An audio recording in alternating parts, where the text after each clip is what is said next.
and welcome to the Developmental Psychology presentation. I'm Dr. Carol Patrick, and I'm Dr. Jeanette Naylor. We'd first like to clarify that despite what you see, you can be a developmental psychologist with any color of hair. It doesn't have to be red. Okay. In general, developmental psychologists study change across the lifespan. That can be in various fields, whether those be cognitive changes or behavioral changes or changes in social interaction. What separates developmental psychology from other fields is the study of aspects of change across the lifespan. Dr. Patrick and I are both developmental psychologists, but we study different types of interactions and change when it comes to development. You want to explain what you do? Yes, I would, and I will say that one of the things I like about developmental psychology is just what Dr. Naylor has described, that you can study and look at almost anything as long as you're looking at change across time. So I think both of us have in common that we like many different areas of psychology, ranging from clinical, cognitive, neuropsych, social psych, and so forth. And so this gives us the opportunity to change it. So in terms of background, let's see, I am an undergraduate major in biology and communications. I have my master's degree in counseling and was a college counselor for 5 years, and then went back to get my PhD in lifespan developmental psychology. And I'm interested in all ages of the lifespan, but particularly adolescents and older adults, and I'm very interested in changes in the brain and also cognitive differences and cognitive development. I got my bachelor's degree at Penn State in psychology. It's actually a bachelor's of arts degree, but if you look at my classes, it's more of a bachelor's of science. I took too many sciences and decided I'd had enough, so I just took French and moved on. Then I got my master's degree in general experimental psychology, and I went on for my PhD at the University of Oklahoma in developmental psychology. My areas of specialty are slightly different from Dr. Patrick's in that my area of age range is more preschool through middle childhood into early adolescence.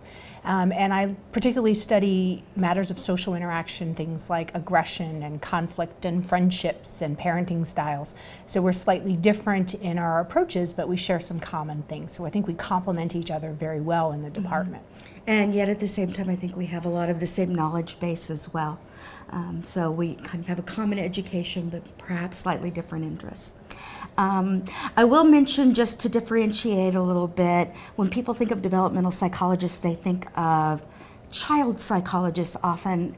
And while that is true, there's also other points in the lifespan they're looking at. Also, it's important to point out that developmental psychologists, as we're talking about, are about 4% of all psychologists and mainly work with research and teaching, either in a university setting or in some other setting, usually child welfare or older adult welfare related settings where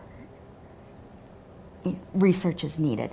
There are fields where you work with children that you'll hear about in other tapes, where you actually do therapy or work directly with kids in that kind of applied way. And those areas would be child clinical psychology and also school psychology. And that separates us from those types of fields because our main focus is on research and teaching at the college level.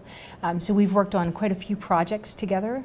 We've pooled our skills into a very large project working with female forensic patients at a local mental health facility. There was some interest in trying to figure out why the women were being perceived as so aggressive. One of the most aggressive units at this facility was considered the female patients.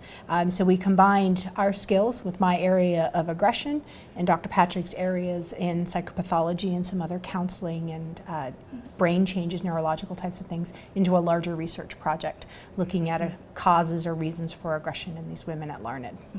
And you can see if you look at the individual pieces of research that we work with our female forensic patients, the influences that we bring to that. Because of my background in neuro, I'm very interested in changes, events that have happened to them along their lifespan, and how those may relate to brain development, and how that may explain their current behavior, particularly aggression. And also, because of the background I have in a counseling clinical sort of area, I'm very interested in their diagnoses and how that relates to their behavior, what kind of treatments they're receiving, etc. And on the other hand, because of my interests areas, the data that I was looking to collect was information about parenting, were they involved in the foster care system, what types of self-esteem issues do they have. We have a lot of theories about aggression, but mainly those theories have been researched with men. So it's really interesting to look at, do these research theories hold with women in a forensic unit. Particularly, there's some ideas that social dominance has a lot to do with aggression. So we looked at the hierarchy or the structure, the power structure in the unit, to see who was sort of the queen bee and how that was impacting aggression levels. Mm-hmm. And it was a very fun study, I think, for all of us to do. We had a lot of students involved. They got to see different psychiatric disorders firsthand, and got to find a lot about people's backgrounds and how they may differ from our own. And generally, just, I think, a very interesting study. We're still looking at the data and working on publishing and letting out some information. But I think one of the things we didn't perhaps mention is that a forensic population involves someone who's committed a crime and has a psychiatric diagnosis. And there's almost no information out there about women who have both of those things going on at once. They haven't been researched much. So another thing we could talk about is the types of classes we teach. So maybe some of the ones we teach in common? Sure.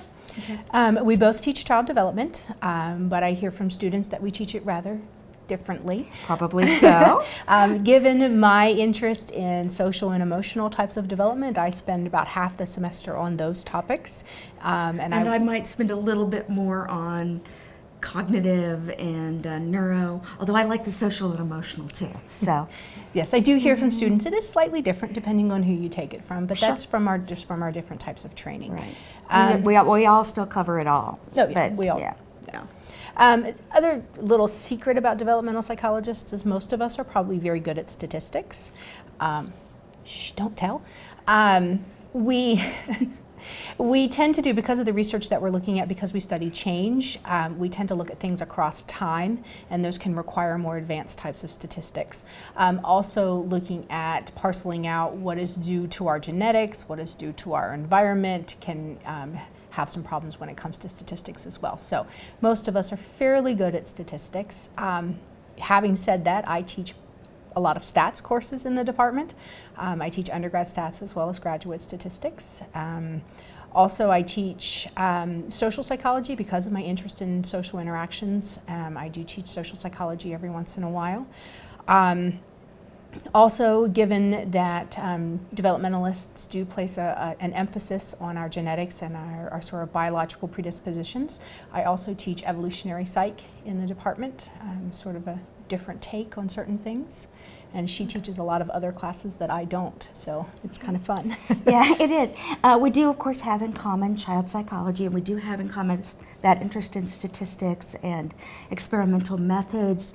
But while Dr. Naylor teaches statistics more often, I tend to teach more psychological writing and critical thinking, experimental methods, and then the fun stuff, which includes things like specialized classes on the period of adolescence and what kids are going through, or aging and how we can age successfully starting right now. And I also have the chance to teach human sexuality, which is quite a lot of fun, and it is actually a developmental sort of topic as well, and often taught by developmentalists. Mm-hmm. And then, let's see, what am I missing there? I do teach some classes because of my long-standing forensic interests in forensic and criminal psychology, and I teach a lot of different classes. Oh, and I teach graduate student development And we take, because most of our graduate students are clinical or school psychology, we take development and apply it to their fields of knowledge, which, because of my background in counseling and clinical psychology, I can kind of help put the two together.